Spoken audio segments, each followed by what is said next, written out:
Manchester Union leader in New Hampshire yesterday. So, Mr. Speaker, I want to do some rapid-fire stuff here, stuff that I'm interested in, all right, that has occurred during your campaign. First of all, Nancy Pelosi, you sitting there talking about global warming on TV. What was that all about? Well, I've said it's one of the dumbest things I've done in recent years.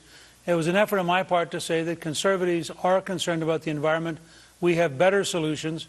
I actively opposed cap and trade. I testified against it the same day Al Gore testified for it. But the commercial was just a mistake. Okay, now do you believe in man-made global warming, that because the planet is polluted and we spew a lot of stuff into the air, that has influenced the way climate comes about? Do you believe that?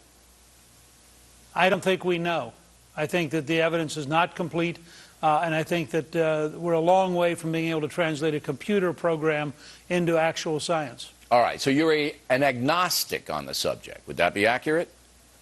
I think it would be fair to say that I'm open-minded and certainly not prepared to spend trillions of dollars on a theory. Now, Nancy Pelosi is obviously the poster woman for the far left. And what was the benefit?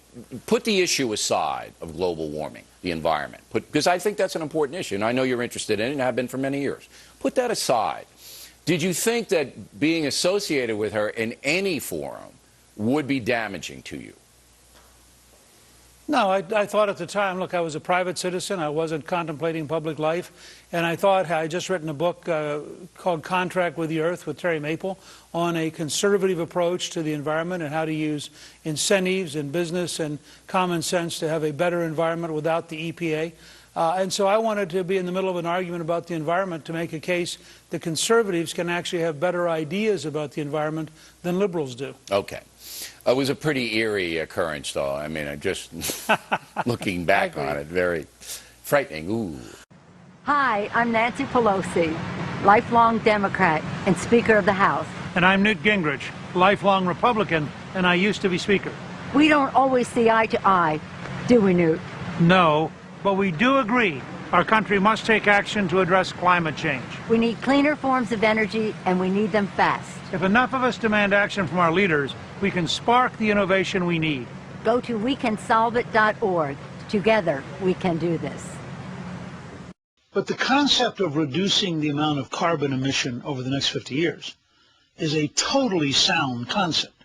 I'm excited to hear you talk about the urgency. I really am. And given that, albeit you still sort of have a different approach, what would you say to Senator Inhofe and to others in the Senate who are resisting even the science? What's your message to them here today?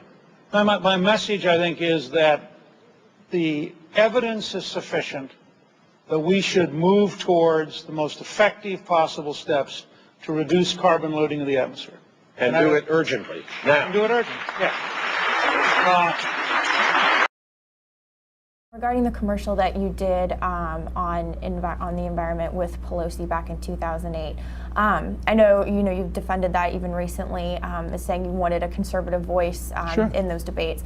But considering all that's happened on that between 2008 and now, would you do a type of commercial like that with her again? Well, if they offered a chance to, sure. Look, my point, which I do a commercial with Al Gore.